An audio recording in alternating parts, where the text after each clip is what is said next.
Mas não dá para explicar a vida pela ciência, senão a gente vai ficar neurótico. Porque a ciência explica muito pouco da tua vida. Não sabe por que você se casou com aquela pessoa, por que você separou, por que gosta de um, gosta de outro, gosta dos dentes ou do cabelo, do que você gosta. Então, a ciência não explica a maior parte dos nossos problemas. Então, esse negócio de ficar tudo tem que ser científico tem limites muito objetivos. A primeira questão é que a medicina não é uma ciência. Se você pegar talvez o principal livro de medicina da ciência, o principal livro médico hoje, talvez seja o Cecil Textbook of Medicine. E ele vai falar, Medicine is not a science. Medicina não é uma ciência. A ciência é um capítulo da medicina. Então a gente tem, não sei, eu acho que fica meio uma paranoia de que tudo tem que ser ciência e tal. Nem sequer a universidade é inteira ciência, porque você tem artes, você tem humanidades, você tem uma série de tantas coisas que não são ciência, então não vamos ficar neuróticos de tudo tem que ser encaixado dentro da ciência. Vocês concordam com isso? Não é? Ah, isso não foi provado cientificamente. Acontece que fez bem para mim ou faz sentido para mim, está tudo bem. Eu acho que tem que ter um bom senso, não é? Se for para calcular como roda o parafuso, eu acho ótimo você usar a ciência, mas passou disso não dá mais para usar a ciência. Eu acho que a gente tem que pensar que a ciência ela avalia somente 5% do que é conhecido em termos de expressão do universo, que é a matéria bariônica, a matéria feita de átomos, que sabidamente, pelo que se conhece hoje pela própria ciência, é apenas 5% da matéria que se observa no universo. 95% da matéria do universo é matéria e energia escura, que produz a mais alta energia jamais entendida, para a qual não existe uma única equação e nada do conhecimento da física e da matemática funciona para explicar 95% do universo que se sabe que existe. Eu acho até que quando nossos filhos estudam na escola a química, a física, estudam as membranas das células, eu acho que a gente tem que tomar cuidado para não cometer uma fraude pedagógica, de apresentar para as nossas crianças que o mundo é o mundo que a ciência observa e é essa ciência de moléculas, de átomos, de membranas de células. Porque isso é 5% do universo, sendo que 4% é hidrogênio que não tem na nossa atmosfera e menos que 1% é a matéria que a gente convive aqui. Então a gente vai ensinar para as nossas crianças o que é ciência, o que a ciência explora, o que é tudo que se estuda e tem que explicar para a criança. Isso é só 5% do que se sabe que existe. Os outros 95% não se sabe nada, nem sequer a ciência sabe nada. Porque se você não fala isso para o seu filho, como é que ele vai criar sinapses para enxergar horizontes que vão além? Então, nós precisamos, nas escolas e nas universidades, tomar o cuidado para que a pedagogia, seja a pedagogia universitária, seja a pedagogia da escola de nossos filhos, não cometa a fraude de fechar o raciocínio dizendo que só é realidade o que a ciência explica e muito menos entender que aquilo que a ciência explica seja tudo que se pode existir no universo. Claro, não é? Eu acho até que nós que estamos aqui no Simpósio de Ciência e Espiritualidade, se nós temos alguma responsabilidade social, se nós temos alguma responsabilidade com a humanidade, a gente deve passar essa informação além, sabe? Procurar entender por que é isso e por que não está se fazendo nada para se sair desse equívoco. Eu vou apresentar aqui para vocês sobre a glândula pineal, não é? Me perguntam assim, como eu faço para me controlar minha glândula pineal? Esqueça dela.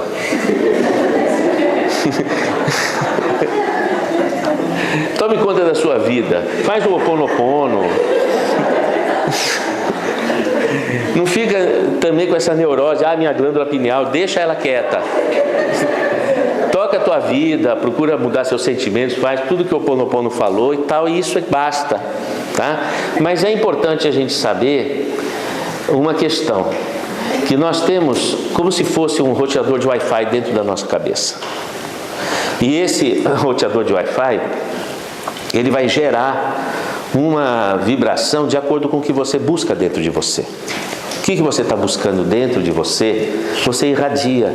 E você estabelece conexões com o que você irradia. Então muitas vezes acontece de nós buscarmos dentro da gente o que a gente tem de pior. Vem uma imagem na cabeça dizendo que você não vale nada. Vem uma imagem da tua cabeça dizendo que não vai dar certo, que não funciona, que não vai. E aí, se você focaliza nisso, é a pior coisa. Não faça isso, não deixe essa sintonia marcar a tua mente.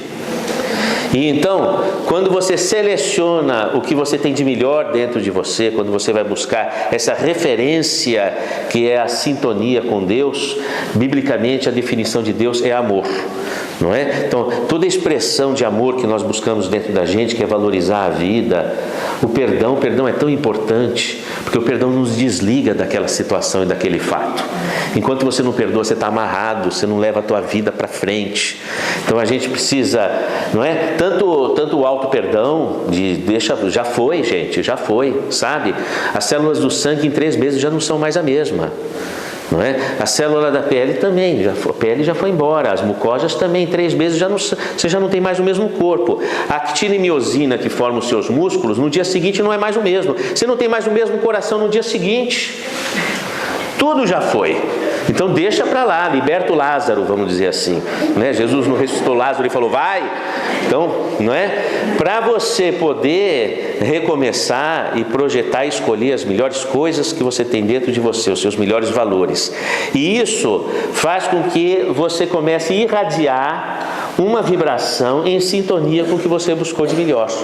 Agora, também, as coisas não são no estalar de dedos e de forma imediata. Talvez tudo funcione como a construção de um prédio, não é? Primeiro você faz um buraco. O buraco onde você cai é ali que você se levanta, não é? Quando você achou que não podia ser pior, vem o bate-estaca, não é? Aí depois disso é que vem a primeira laje, e aí é tijolo por tijolo, por anos. Então, às vezes, a gente precisa buscar dentro da gente os melhores tijolos, os melhores valores, e isso tem que ser feito ritmicamente e por anos. E também entender, como Heidegger vai dizer, fazer o Dasein, quer dizer, bom, o que temos para o jantar é isso, a minha vida é essa, eu sou filho dessas pessoas, eu sofro isso, eu tenho aquilo, essa é a realidade. Essa base de realidade é importante para aquilo que Heidegger vai dizer, para fundamentar a facticidade. Facticidade é tudo que aconteceu na tua vida, que aconteceu na nossa vida e que foi maior do que nós. E ele vai dizer, para transfixar essa facticidade, só você recorrendo a Deus. É o momento de impulso da transcendência. Então, quando você dá aquela impulsão para a transcendência, que você amadurece, e aí que Heidegger vai fundamentar a tese dele, que aí começa a nossa preocupação com o tempo. Haverá tempo de fazer tanta coisa que eu gostaria de fazer, não é? Porque essa existência ela tem um tamanho, não é? Depois a gente já vai para outra, e já foi. Então, talvez aqui nós aqui nesse anfiteatro, talvez nós estejamos exatamente nessa fase, cada um com a sua história, com o seu Dasein, com a sua facticidade, cada um que sofre o que você só você sabe, no anonimato das coisas que passam pelo teu coração, e é essa a realidade. E nós estamos aqui exatamente para fazer a transcendência, para recorrer a algo além. E nós temos um organismo muito interessante. O nosso organismo ele é mediúnico por excelência. Porque o seu organismo ele é sensível às emoções. Você se emociona, o seu coração acelera. E as emoções são um produto do espírito. Mas ao mesmo tempo o seu organismo ele se ressente se a bexiga está cheia. Quer dizer, o organismo é sensível à matéria e o organismo é sensível à alma, ao espírito. Então ele é uma dupla face, ele é uma estrutura que intermedia 2 universos, o universo do espírito e o universo da matéria. Então, por excelência, o nosso organismo é uma estrutura mediúnica que intermedia 2 mundos, o espiritual e o material. Qual é que é a diferença entre um ser inanimado, como um objeto, uma pedra, e um ser animado? Qual é que é a diferença entre essas 2 materialidades? O nosso corpo, por exemplo, uma planta, uma flor, e uma pedra, um mineral. Qual é a diferença entre as forças que surgem da vida, como nós estamos aqui nesse momento, com o nosso coração pulsando e buscando algo? Qual é a diferença disso e as forças do universo, os campos eletromagnéticos, a força gravitacional, a força nuclear fraca que provoca o tilitar do átomo, ou a força nuclear forte que provoca a agregação do núcleo atômico? Afinal, qual é a diferença? A diferença é que para a matéria inanimada não existe o tempo. 3 horas da tarde ou 3 horas da manhã é igual para a força da gravidade, para as forças atômicas ou para a força magnética. Mas quando começa a vida, o tempo passa a ser um parâmetro, porque há o desenvolvimento, há a evolução, há a preocupação. O tempo é uma palavra que vem do grego. Na Grécia Antiga não existia o tempo do relógio, era o témenos. Témenos era o espaço onde o Espírito se apresentava sobre a matéria, onde Deus se apresentava sobre a matéria. Então, se ia chover, se as nuvens passavam, se o tempo mudava, tudo era uma força que imprimia à matéria alguma transformação rítmica. Da palavra témenos surgem 2 palavras de alguma forma coligadas: a palavra tempo e a palavra templo. Templo manteve a concepção de espaço onde a divindade se apresenta, de espaço onde o Espírito se apresenta, de espaço sagrado da presença divina. E o tempo, a partir da metafísica de Albert Einstein, passa a ser compreendida como uma região do espaço, espaço-tempo, a 4ª dimensão. Se Dante Alighieri estiver com a razão, quando em A Divina Comédia descreve os mundos espirituais, e daí talvez o fascínio de Fernando Pessoa por Dante Alighieri, porque ele via os espíritos e traduzia por sua psicografia aquilo que são chamados os heterônimos. Se Dante Alighieri estiver certo, se Platão, no seu livro 10º, A República, quando descreve o episódio de que num momento de cataplexia faz uma viagem em espírito e quando volta desse coma profundo, ele se lembra, havia uma cidade no além. Se esses grandes baluartes do conhecimento da humanidade tiverem razão, a dimensão espaço-tempo seria a dimensão onde se inicia o mundo espiritual. Isso é verdade. Então nós retomamos o témenos grego. A dimensão espaço-tempo seria o espaço por onde a matéria, o espírito se projeta sobre a matéria. Na verdade, toda a estrutura da matéria depende do tempo. Ora, por que a matéria é consistente? Se o átomo é uma estrutura com mais espaço vazio do que partículas, a distância entre o núcleo do átomo e o próximo elétron da primeira eletrosfera S seria proporcional, talvez, à distância entre o centro do estádio Benfica e a última da geral. É um espaço muito grande. Albert Einstein vai, através de sua matemática, detectar que nesse espaço vazio existe alguma energia, que ele vai dizer, é a energia flutuante quântica do vácuo. Dirac, que ganha o Prêmio Nobel de Medicina, vai dizer, não, ali existe um mar de partículas que é o mundo de hadrons, que são partículas de outras dimensões, mas a consistência do átomo vai se dar porque essas partículas, elas se movimentam. Se você tem um ventilador e ele está parado, há espaço vazio entre as pás. Mas se ele está ritmicamente girando, você já não tem mais o espaço vazio. Se a temperatura nossa aqui, no nosso corpo, fosse a menos 273 graus Celsius, ou 0 Kelvin, o zero absoluto, a matéria paralisaria. Os elétrons parariam de se movimentar em torno do núcleo atômico. E o que acontece? O ventilador parou. Então o que vai acontecer? O espaço fica vazio. Nós vamos transfixar as paredes e ficamos invisíveis. Por quê? Porque a consistência da matéria é dada pela ritmicidade do movimento das partículas. É nesse contexto que que o tempo, ele é construtor da forma. Está claro a ideia? não é? Por quê? Porque é uma dimensão, é a quarta dimensão.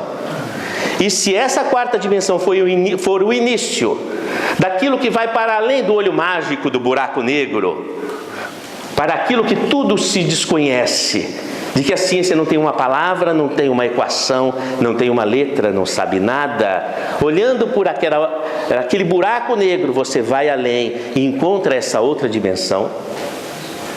Haverá vida nessa outra dimensão? A vida continua? Ora, a vida deve continuar. Porque se a vida não continuar além da morte do corpo biológico, de que vale sacrificarmos por amor? Que cada um faça o que fizer, porque tudo vai para debaixo da terra. O que justifica o amor, e tudo que nós lutamos pelo amor, e todos os grandes heróis da humanidade, é que a vida continua. E o que justifica o amor é que a vida continua. Então nós temos uma axiologia que se une a uma fenomenologia. Um valor que é essencial desde que haja o fenômeno da continuidade da vida. E quando nós falamos de glândula pineal, nós estamos falando daquilo que sabidamente, na ciência da matéria bariônica, representa o relógio do nosso corpo. A glândula pineal que você tem no meio da tua cabeça é o relógio do seu corpo. Ela é a única estrutura do teu corpo que tem sensibilidade para lidar com essa função chamada tempo, ou com essa dimensão chamada espaço-tempo, ou essa outra dimensão. Como é que a glândula pineal ela se coordena? Ela se coordena a partir daquilo que em cronobiologia vai se chamar de Zeitberger. Então, por exemplo, o ciclo de vigília e sono tem o Sol como Zeitberger. Quando o Sol se põe, a glândula pineal percebe e aumenta a produção de melatonina e aí começa a vir o estado de sonolência. Ou se você vai se concentrar para uma experiência de estado de transe, melhor que apague-se as luzes, para que depois de 20 minutos a pineal já esteja aumentando a produção de melatonina, facilitando os estados de hipnose ou os estados de transe. Afinal, é uma glândula que lida com o tempo, com a ritmicidade, com a dimensão espaço-tempo. A Lua é o Zeitberger dos hormônios reprodutivos, dos hormônios sexuais. Assim, uma gravidez tem um ano lunar. O processo ovulatório tem um mês lunar. Ninguém canta uma serenata ao sol, canta serenata na Lua. E não se vira lobisomem a não ser na Lua. Então, o Zeitberger do comando reprodutivo é a Lua. Então nós temos uma relação astrofísica do nosso corpo, nós temos uma relação do nosso corpo com o sistema astrofísico através da glândula pineal. Assim, todos os seres possuem glândula pineal para que possa se estabelecer uma conexão com essa manobra astrofísica e possa haver coesão ecológica. Possa haver um movimento síncrono da natureza. É assim que o conhecimento da pineal convida a uma reflexão sobre a harmonia entre os seres da natureza. Uma preocupação do homem para entender que o seu corpo não é seu. Ora, a sua pele só sobrevive porque existe o Streptococcus epidermidis. Se não houver Streptococcus epidermidis, a pele cria fungos, mofa. Se não houver Streptococcus salivaris, a boca mofa. Assim também, se não houver Escherichia coli, não se tem fezes, não se faz digestão. Assim também o trato genital não sobrevive sem os bacilos de Duoderline. E assim o nosso organismo é uma montagem de seres. O nosso corpo é um ecossistema de seres. Mas não é só localizado no mesmo espaço da anatomia do nosso corpo, mas é interagente.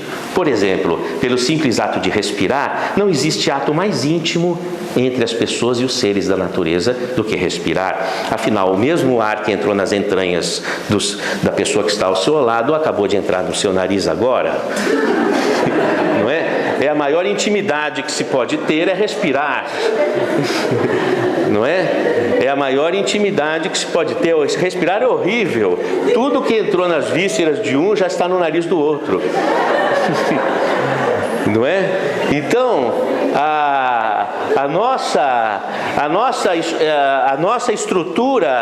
nossa estrutura física é extremamente interagente com a natureza. Nós estamos constantemente dependendo da natureza. A nossa homeostase depende da ingestão de água, portanto, de um comportamento chamado sede, e da ingestão de alimentos, daí um comportamento chamado fome. Quer dizer, toda a homeostase está ligada a um comportamento completamente atrelado às manifestações do espírito, porque conforme seu estado de espírito, você sente sede ou fome, às vezes em desacordo com as suas necessidades corporais, fora da estrutura do ecossistema. Toda essa coordenação rítmica, a glândula pineal é o órgão sensorial que permite esse trabalho. Agora, lógico, os pássaros eles migram através do campo magnético da Terra. Se aqui fosse uma gaiola e você colocasse magnetos que distorcesse os campos magnéticos da Terra, o pássaro perde o sentido migratório, ele fica confuso, porque ele depende, ele trafega nos campos magnéticos. Assim também os animais numa floresta, os animais na selva. Mas o ser humano perdeu essa conexão. Quando foi produzido o fogo, então aí houve um fenômeno tão interessante, porque se o guepardo caçava de manhã e o leopardo caçava à noite, não havia sossego. Você não podia parar para olhar no olho do outro, porque não havia sossego. Quando você fez o fogo, o ser humano pôde se reunir em círculo e olhar um nos olhos do outro. E pôde esquecer um pouco a Terra e a percepção do planeta e os seus campos magnéticos. O que aconteceu com a pineal? A pineal, ela perdeu a vinculação com o campo geofísico e começou a ganhar a vinculação com o campo magnético empático de uma pessoa para com outra. Então hoje, por esse processo de indução, nós somos muito mais sensíveis aos campos magnéticos um do outro do que ao próprio campo magnético do planeta Terra. Nós readequamos a construção da nossa glândula pineal, que é também um órgão sensorial, para perceber esse universo empático. Isso se estende também para a vida que transcende a matéria que nós conhecemos. Então, os estados de transe, que muitas vezes, como está descrito no Manual de Estatística de Desordens Mentais da Associação Americana de Psiquiatria, a pessoa ela pode ter uma transformação de identidade por uma personalidade intrusiva que pode ser de uma entidade espiritual.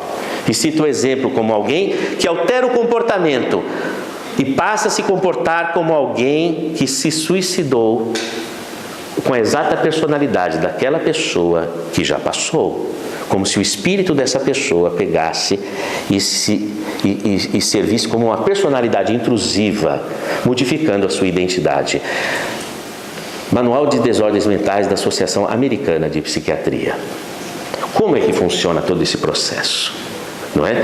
Então nós colocamos a glândula pineal no microscópio eletrônico e começamos a estudar o que tem lá dentro da nossa cabeça e que permite que a glândula pineal funcione não só como uma glândula endócrina, mas também funcione como um órgão sensorial. As estruturas endócrinas, elas estão sempre ligadas ao desenvolvimento e são estruturas que funcionam a longas distâncias no nosso corpo. As estruturas nervosas estão ligadas a movimentos rápidos de percepção e reação. A glândula pineal, na verdade, seria um complexo pineal que tem uma parte ligada ao sistema nervoso, porque ela tem uma atividade neurosensorial, e uma parte endócrina ligada ao processo de desenvolvimento. Então vamos lá.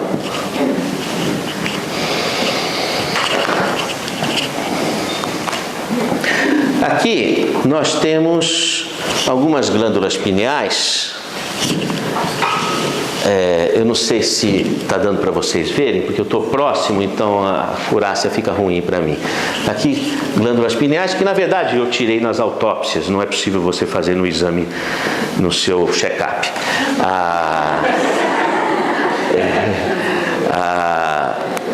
Aqui a glândula pineal, aqui uma glândula pineal, gosto dessa, assim, que parece um caroço de azeitona, é bem portuguesa. E Cada um tem uma glândula pineal diferente da outra. Alguém pode dizer, mas ninguém tem um nariz igual ao outro, mas o nariz é feito para que haja identificação pessoal. A glândula pineal, uma diferente da outra, indica que é uma estrutura que não terminou a evolução. Toda vez que você tem em anatomia ou alguma estrutura que ela é muito diferente de uma pessoa para outra e você não tem uma média estatística, porque se eu pegar um rim aqui, o rim do professor Mário Simões vai ser igual ao rim de qualquer um aqui, fica diferente, não fica diferente do ponto de vista anatômico, não é? Mas, não estou falando no nível genético, estou falando no nível anatômico, mas a glândula pineal, certamente um é muito diferente do outro. Tá? Por quê? Porque é uma estrutura que ainda está em evolução, é como o lobo frontal. O lobo frontal é uma estrutura em evolução, então você não encontra um igual ao outro, já é diferente do lobo occipital, que você vai encontrar homogeneidade nessas estruturas. Então esse é um fator interessante, que a glândula pineal está em desenvolvimento, ela veio em desenvolvimento nos animais de cabeça translúcida, ela tem células de retina, um ratinho, um lagarto, um passarinho, tem retina, células de retina na pineal, que capta a luz diretamente. Quando a pineal entra para o meio do cérebro e perde o contato direto com a luz, os receptores de luz se tornam pinealócitos, sensíveis a campo magnético. Então, e depois, como eu expliquei, com a humanidade começando a estabelecer relações empáticas, ela aprimora isso. Então, é uma estrutura em evolução. É uma estrutura em evolução, não é? Eu vou passar só as imagens assim que interessam. O curioso é que ao colocar a glândula no microscópio eletrônico, a gente vê essas esferas, e depois lá para frente a gente vai descobrir que elas abrigam um cristal. E eu até nessa hora, foi uma das coisas que me veio imediatamente, porque sempre minha avó falava assim, eu não tenho bola de cristal na cabeça. Tem bola de cristal na cabeça. Se você achava que você não tinha bola de cristal na cabeça, você tem bola de cristal na cabeça. Tá? É até interessante porque o que acontece? Vocês vão ver ao longo da exposição que antigamente se pensava que a glândula pineal calcificava e perdia função. Mas nós vamos ver que, na verdade, não é que ela se calcifica como um calcinátil da estrutura, como uma pedra de rim, por exemplo. Não é? É mais como um dente. Você não vai falar que está nascendo dentinho no seu bebê e vai falar a boca dele está calcificando. Não é? Por quê? Porque são estruturas de carbonato de cálcio, mas são estruturas funcionais, que são os dentes, que tem o esmalte dentário de apatita. Né? Então, você vai dizer que é uma biomineralização funcional. Então, isso que se chama de calcificação da pineal é mais uma biomineralização funcional a partir dos achados encontrados na glândula do que propriamente um calcinátil de perda de função. Está claro essa questão?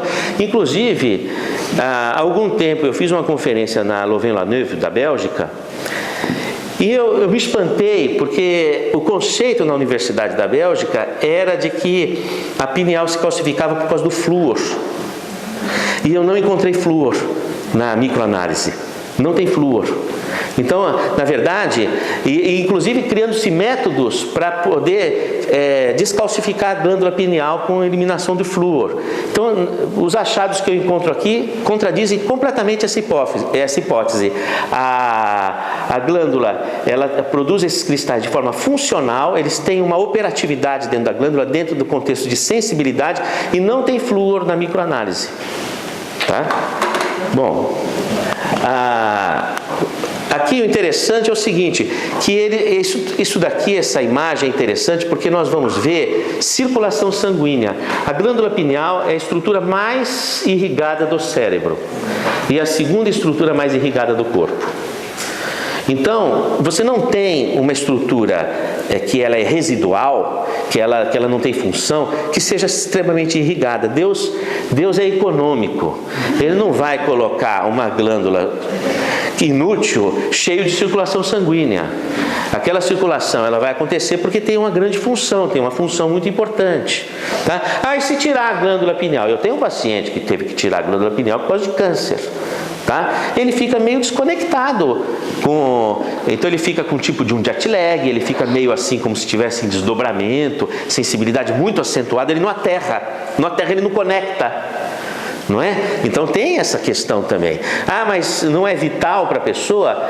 Olha, talvez não seja, porque os órgãos vitais, eles têm sempre modelos substitutivos para poder dar conta do recado, não é? Se você tira a pineal, a comissura posterior, a comissura da abênula, elas refazem de alguma forma alguma estrutura para dar conta do recado, tá?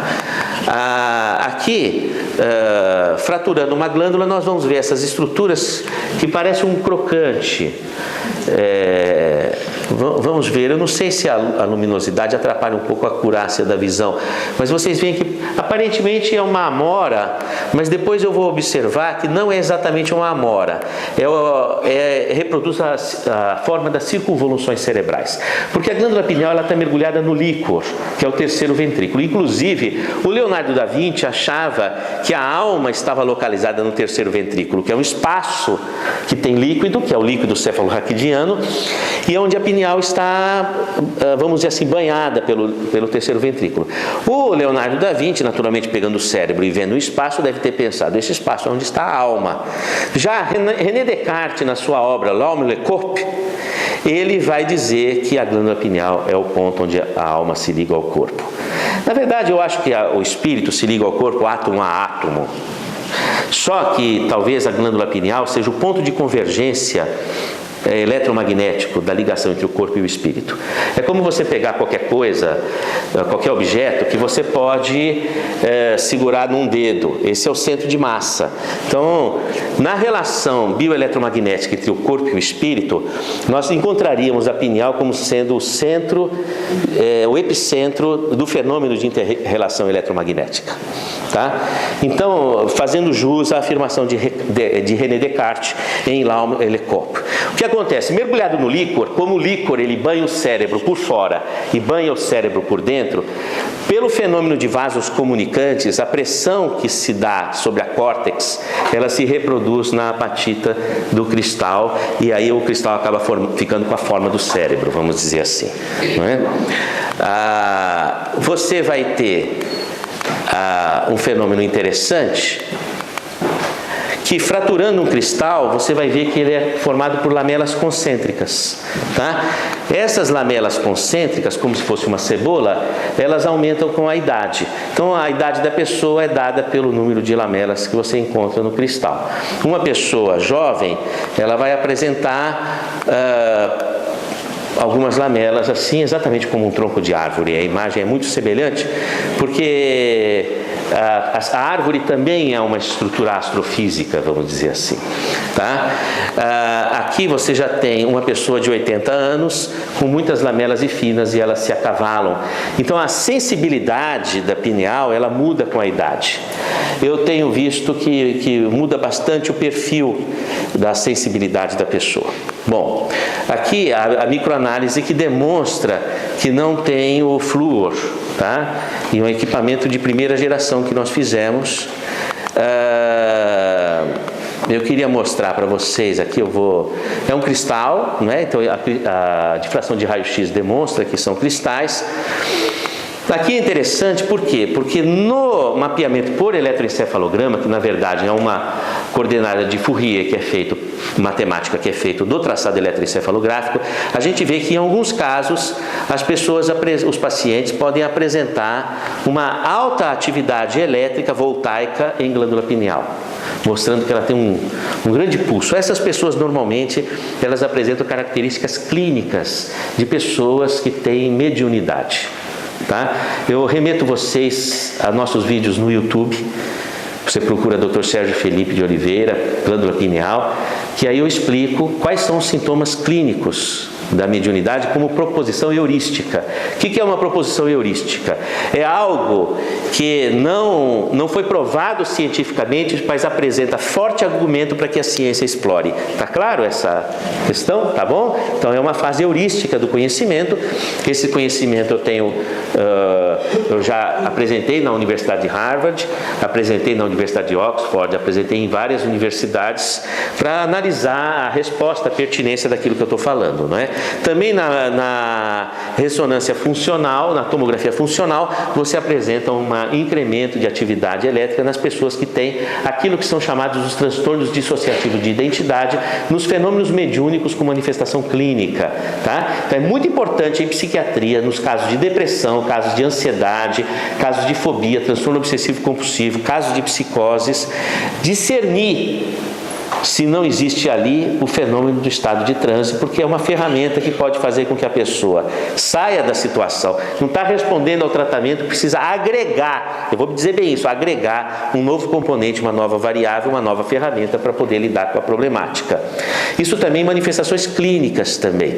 Muitas manifestações clínicas, sejam hormonais, sejam cardiovasculares, sejam reumáticas, dor crônica, dores de cabeça crônica também, precisa cânceres, determinados padrões de câncer precisam ser avaliados se não tem um componente, um viés dessa sensibilidade que uma vez a pessoa tomando conta disso, conhecendo, tomando conta, ela tem uma melhora prognóstica, desde uma melhora da resiliência até uma melhora do metabolismo mesmo, vamos dizer assim, não é?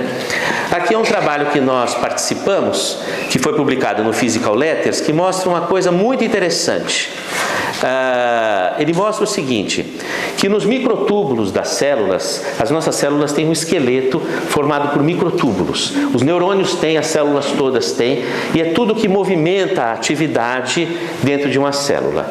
E um grupo do qual nós participamos mediu e percebeu uma onda que é uma onda de de Broglie, que transita dentro dos microtúbulos de cada célula, tá? E o que eles observaram? Eles observaram que o comprimento de onda dessa onda de Broglie que transita nos microtúbulos de cada célula tem a exata amplitude em que a pineal seria uma caixa de ressonância. Tá? Isso foi publicado no Physical Letters e bacana porque eles fazem uma menção ao meu trabalho, passando o bastão, como dissesse Sérgio, dá uma checada nisso, porque o que acontece? Acontece o seguinte, os microtúbulos que fazem toda a estrutura epigenética da célula, na movimentação da célula, seja no processo mitótico, seja nos processos funcionais e que exige movimentação das organelas, esse citoesqueleto que movimenta tudo, que inclusive comanda os genes, porque os genes eles têm comando epigenético, né? É uma força superior que comanda os genes. Então esses microtúbulos transita dentro deles uma onda, que é essa onda detectada, tá? Que tem esse lambda, que foi publicado aqui no Physical Letters, e que a glândula pineal ela ressona, essa onda encontra na pineal uma caixa de ressonância. O que isso representaria? Representaria que, se você emite, como eu falei, do seu roteador de Wi-Fi, que é a pineal, um padrão de onda, esse padrão de onda vai marcar o padrão de onda de todas as células do seu corpo. Então, o que você coloca na tua cabeça transita pelo teu corpo. E isso reage fisicamente. Por quê? Porque essas ondas, elas arquivam informação. Você passa na estrada, a estrada detecta que hora seu carro passou e se você pagou o pedágio, por onda magnética. Se as portas da estrada funcionam por onda magnética, imagina seu corpo. Então você tem no cartão do banco registros no campo magnético. Então assim também é. Então você registra o seu pensamento nessas ondas e estabelece as sintonias. E como a glândula pineal ressona com as células, isso vai marcar o padrão celular. Então eu volto a dizer, puxando o gancho do mundinho, uma questão. Os remédios psiquiátricos, eles têm 60% de efeito placebo, sabidamente. Um remédio clínico para hipertensão, para diabetes, um antibiótico, tem 30% de efeito placebo. Por que tem efeito placebo? Porque quando você engole o remédio, aquele remédio foi feito por um pH do estômago, uma acidez do estômago da pessoa em equilíbrio. Se a pessoa está em desequilíbrio espiritual, ela está estressada, por exemplo, o estresse faz com que as suprarrenais liberem adrenalina e o aparelho digestivo paralisa. O aparelho digestivo paralisando, o que vai acontecer? Muda a acidez, o remédio não é absorvido. Não bastasse isso, a microcirculação periférica se fecha e há um alargamento da circulação central. Então a distribuição do remédio altera. Então nós temos que a farmacocinética do medicamento, ele é alterado de acordo com o estado de espírito. E quando o medicamento ele é clínico, é 30%, quando é psiquiátrico, são 60%. Então, quando você for, o médico no futuro, ele vai ter que dizer o seguinte: olha, eu vou te prescrever um remédio que tem 60% de efeito placebo. E você vai perguntar para o médico: e aí, doutor? E aí ele vai falar: esse é o espaço que você tem dentro do remédio. Que ferramentas você vai usar? Não é? Ah, doutor, eu assisti a aula do doutor Sérgio Felipe e do pessoal aqui do simpósio e eu aprendi a fazer um Ho'oponopono. E aí o doutor Sérgio falou que a glândula pineal ela vai ter uma vibração, que as células vão entrar em sincronicidade. Isso, tome o remédio e ocupe os 60% com um trabalho de transformação do seu pensamento, porque as suas células vão agradecer. Que Deus te abençoe e obrigado pela atenção.